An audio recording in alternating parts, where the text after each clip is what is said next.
दोस्तों नमस्कार, बहुत स्वागत है आपका चौकस भारत में। मैं आपका दोस्त ब्रजेंद्र। दरअसल ये पूरा हुजूम जो देख रहे हैं वो भारतीय जनता पार्टी के तरफ से एक आगाज़ है।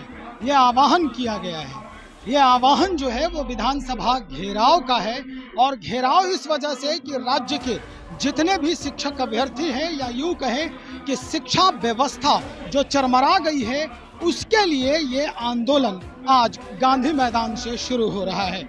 दरअसल विपक्षियों को, यानी जो सत्ता पक्ष है, उसको घेरने का एक ये आयाम है, तरीका है, जिस पर इतने भाजपाई जो हैं आज गांधी मैदान में आ खड़ा हुए हैं। अब यहाँ से कुछ ही देर में ये विधानसभा की तरफ कूच करेंगे। हमारे साथ कई लोग खड़े हैं, इन्हीं से हम बात करने का प्रयास करते हैं कि क्या वजह है शिक्षकों के मुद्दों पर लेकर आज आप लोग एकजुट हुए हैं। विपक्षी का रोल जो है वो निभाना चाह रहे हैं, सरकार को गिराने की क्या एकमात्र यही रास्ता है? देखिए, सवाल केवल विपक्ष की भूमिका का नहीं है। सवाल यह भी नहीं है कि सरकार गिरे की रहे। सवाल यह है कि जो सरकार बिहार में अभी चल रही है, एक समय नीतीश कुमार जी सुशासन के एक सिंबल के रूप में जाने जाते थे, लेकिन आज नीतीश कुमार जी जिस सरकार के मुखिया हैं, जिस सरकार में वो आरजेडी के साथ मिलकर चला रहे हैं, आप देख रहे हैं कि बिहार में बेरोजगारों के साथ ठगी हो रही है, बेरोजगारों के साथ वादा खिलाफी हो रही है, शिक्षकों के साथ जो 4 लाख नियोजित शिक्षक जो आज वर्षों से काम कर रहे हैं, सरकार की विभिन्न नियमावली के अंतर्गत उनका नियोजन हुआ, पढ़ाई करा रहे हैं, और उनको अब कहा जा रहा है कि आपको भी बीपीएससी की परीक्षा पास करके फिर से आपको राज्यकर्मी का दर्जा मिलेगा। जो ऐसे 1.5 लाख से अधिक बेरोजगार नौजवान जो एसटीटी और टीटी पास किया, शिक्षक की केवल वेटिंग फॉर पोस्टिंग था, उसको बहाल होने के लिए इंतजार केवल कर रहा। सरकार का संकल्प था कि जो ये परीक्षा पात्रता परीक्षा पास कर लिए हैं उनको हम बहाली करेंगे और वो बहाल जल्द हो जाएंगे। आज उनको भी कहा जा रहा है बीपीएससी परीक्षा देकर के आप आइए। तो इस तरह से बेरोजगारों के साथ सरकार जिस तरह से कर रही है, और ये सारा प्रकरण सिर्फ इसलिए हो रहा है कि अब जो मुख्यमंत्री हैं उनको प्रधानमंत्री बनने का सपना दिखा दिया गया है। लालू प्रसाद जी और आरजेडी ने उनको क्या नशा खिला दिया है कि वो दिन में ही प्रधानमंत्री बनने का सपना देख रहे हैं, और जो उप मुख्यमंत्री हैं उनको जल्दीबाजी है कि वो जल्दी मुख्यमंत्री बन जाएं। और इन दोनों को सरकार और जनता की कोई चिंता नहीं है।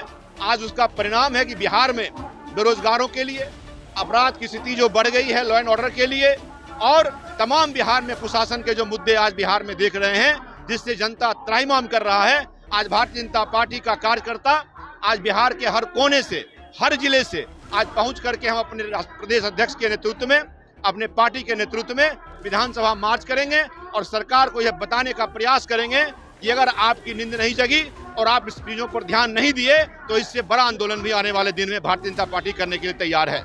आज ये भी दिखाया जा रहा है कि हमारी जत्था जो है, हमारा जो कौम है, यानी भारतीय जनता पार्टी जो है, वो अपनी ताकत प्रदर्शन कर रही है। दरअसल चुनाव है, 2024 में लोकसभा का चुनाव है, 25 में विधानसभा चुनाव है। सीटों के लिए जो ऊहापोह की स्थिति थी वो लगभग क्लियर हो चुकी है। अब सिर्फ और सिर्फ रास्ता बचता है कि सरकार जितना जल्दी हो सके गिर जाए। क्या ये आगाज है आज? देखिए, मैं एक बात कहूँगा, सरकार अगर जन कल्याणकारी नहीं हो, सरकार अगर संवैधानिक रूप से जनता की सुरक्षा और संरक्षण देने की ताकत नहीं बचा हो, सरकार की अगर हनक खराब हो गई हो, सरकार अगर जनता के साथ ठगी करने के लिए विवश हो, तो स्वाभाविक रूप से ऐसी सरकार को गिर जाना चाहिए और ऐसे मुख्यमंत्री को इस्तीफा देना ही चाहिए। देखिए, महिलाओं को आधी आबादी के रूप में देखा जाता है।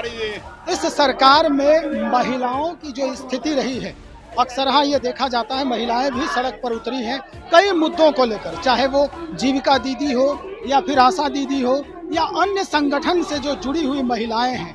क्या लगता है आपको, सरकार उनके लिए वफादारी कर रही है या नहीं? शुरू में तो इनका कार्यकाल अच्छा रहा, लेकिन वो खुद भ्रष्ट हो चुके हैं, न महिलाओं के प्रति, न समाज के प्रति, न गरीब गुरबा के प्रति, न किसान के प्रति, किन्हीं के प्रति इनका कोई ध्यान है ही नहीं।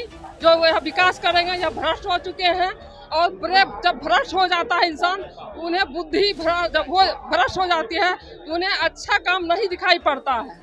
तो अच्छा काम जब नहीं दिखाई पड़ेगा तो पूरे बिहार जहाँ दारू बंद किए, इन्होंने दारू बंद किए और अभी घर घर में दारू चल रहा है।